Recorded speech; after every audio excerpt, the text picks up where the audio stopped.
Are you planning a trip to Europe? If you have a weak passport like me, you need a Schengen visa. Here's everything you need to know.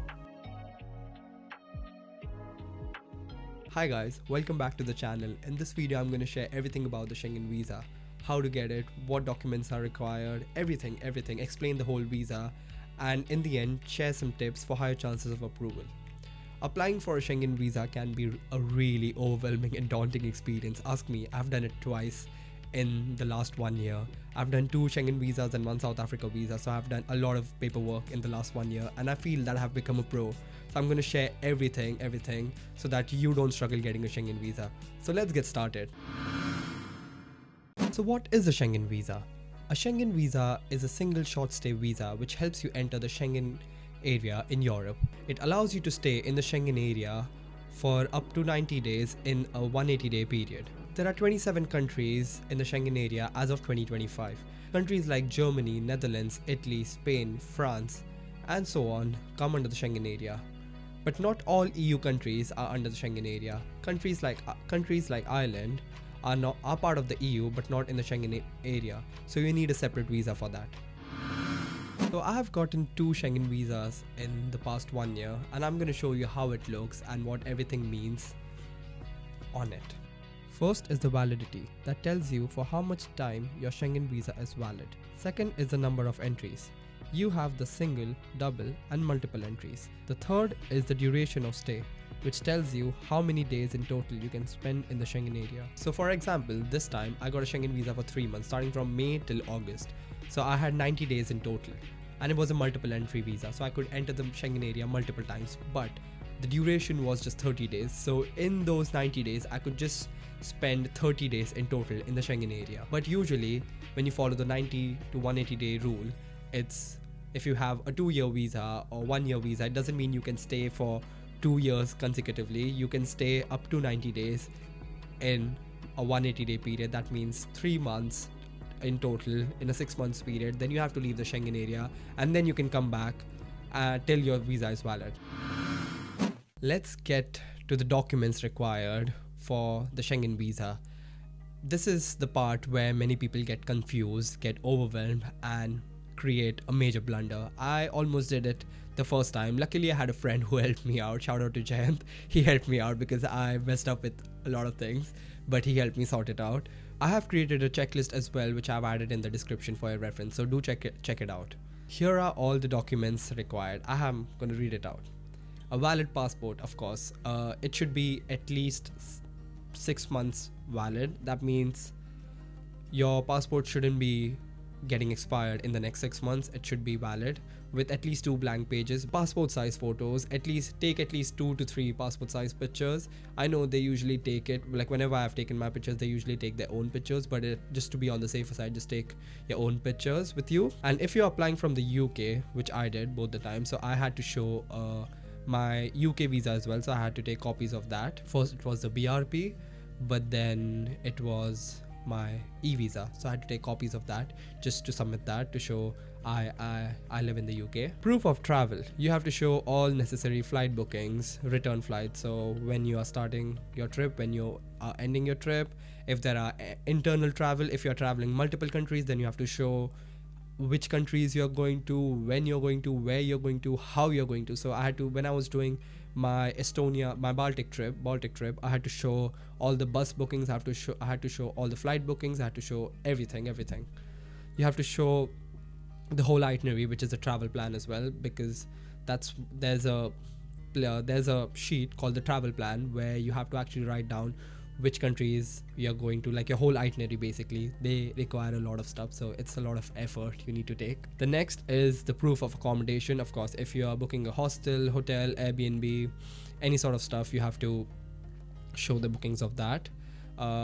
If you have a relative or any friend who you're going to stay at, I advise just do some dummy bookings, because then you have to get their job employment letter, their bank details, their address stuff, a lot of paperwork for them as well. So what I would suggest is do dummy bookings and then just go and stay with them. You need a travel insurance as well, which covers a minimum of 30,000 euros. You just make sure you buy it from trusted providers, because there are so many scams out there. just make sure you buy it from trusted provider. Even if it's expensive, just buy it, because travel insurance is something which you should definitely have. I haven't faced anything, but I know so many people who didn't buy travel insurance and then they suffered a lot. So always buy travel insurance. Just make sure you have a 30,000 euro minimum coverage.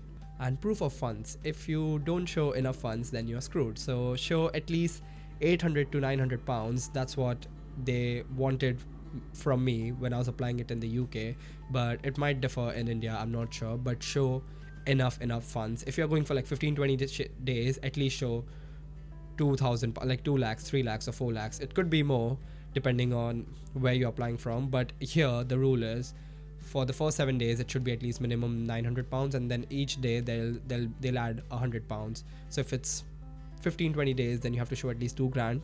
And yeah, if you are working, then you have to show pay slips, bank statements, sponsorship letters. Of course, you have to show your completed visa form as well. And the last thing is the visa fee payment receipt, which when you pay it online, you'll get a receipt. Just carry that in case, because they want to see that when you enter the office or the embassy. Coming to the cost and processing time, everyone asks me a lot, how much time does it usually take? How much does it cost to get a Schengen visa? So as of 2025, a short stay Schengen visa costs 80 euros for adults, 60 euros or 40 euros for children between 6 to 12 years, and free for under 6. Then you have the separate processing fees when you apply through an agency, which could cost from 30 euros, if 30 to 40 euros depending. If you have a normal one, if it's an express, that could be 150. If it's a biometric one, which when they come to your house and do it, it'll be like 250. So that depends. But usually the first time when I did it, it was an express one because I needed it urgently, so I paid 220 pounds in total, which is very expensive. I got it quickly though. The second time I paid it normally, but that time the prices had increased a bit, so I still paid 130 pounds. On an average, they tell you the visa takes 15 working days to be processed. It could be more, it could be 30 to 60 days as well if it's peak season, which is student season usually, or holiday season, so you never know. So what I would advise is apply at least 2 to 3 months. 1 month can be a bit cut to cut. So what I would suggest is, if you are going in January for instance, apply at least in October to be on the safe side, because there's Christmas coming up, there are a few holidays coming up. You just keep the holiday season in mind, just keep all the bank holidays in mind, and then apply, because it can take a lot of time. And I know so many people who applied it at the very end and their Schengen visa got delayed and they missed at least 2 to 3 days of their travel, or even the whole trip. So make sure you apply well in advance, and it's really hard to get appointments, so keep an eye on appointments on a daily basis, because Schengen visa is really hard. It's really competitive. People always get appointments. It's always booked out, so just make sure you get the appointment first and then book the trip. Otherwise it's going to be very, very heavy on you financially. You're going to lose a lot of money if the visa doesn't come. So here are all the common reasons which can cause a rejection. First is insufficient proof of funds, which I touched upon earlier. You have to show you have money, because they are really, really strict on that. They might just think you might fuck off, you might just go underground and start working illegally. So you have to show enough funds that you can sustain the whole trip and you won't start working, because a lot of people do that, which is quite fucked up, but that is the reality. A weak travel history or past rejections. If you are traveling for the first time, it's not your fault that you're traveling for the first time.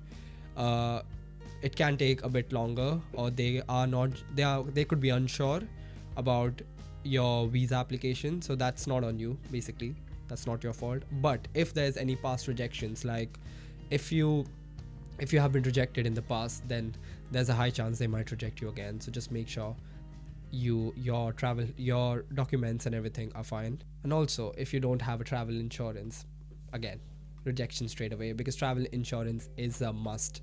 you need to show a travel insurance, especially with a 30,000 euro minimum coverage. So make sure you get all your documents sorted out. To avoid any of these mistakes, just make sure all your documents are sorted out, all your documents are up to date, you show enough funds, you show all genuine documents, and you don't mess around with anyone. I know you would want to take easier options, cheaper alternatives, but if you're applying it for the first time, just make sure get everything right. You don't want your Schengen visa to be rejected on the first time, because then it's going to cause you problems in the future. And finally, let's come to all the tips I have for higher chances of approval.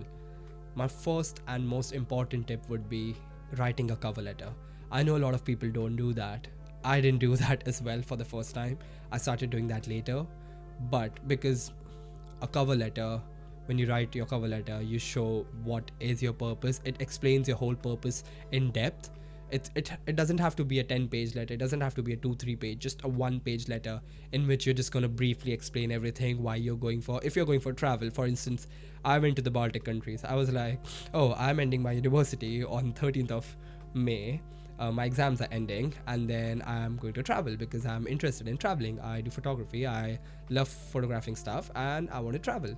So I just wrote a short, sweet, simple cover letter to the embassy, and that helps you a lot. It's not a must. It's not a required thing. For South Africa, it was required, but it's not a must. But I would say write a cover letter. It helps you a lot. Again, I did it for the second time, and it helped. It worked so well. I got the visa again, even though I thought I've messed up with the documents, but I didn't.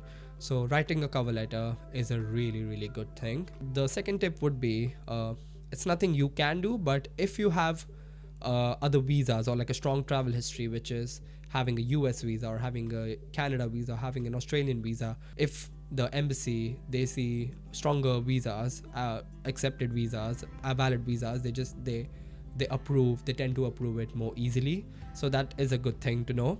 Or if you have like past Schengen visas as well, always get trusted travel insurance. I mentioned that earlier as well. There are so many scams out there. Just make sure you buy your travel insurance from a trusted provider. If it's cheap, just make sure it's a trusted, genuine source. Otherwise, you're going to get rejected, or your travel insurance would be fake, which would cause you a lot of damage. So just make sure you buy the travel insurance from a trusted provider. It helps you a lot, I'm telling you. And that brings us to the end of this video. If you have any questions related to the Schengen visa or about my travel, just drop them in the comments, and I'll make a separate video about it in the future. I've added the downloadable checklist in the description as well, which will make your process so much easier. If you found this video useful, please like this video, share this video, comment down, or maybe even subscribe to this channel if you want more such videos. And yeah, thank you so much for watching this video, and I hope to see you in the next one.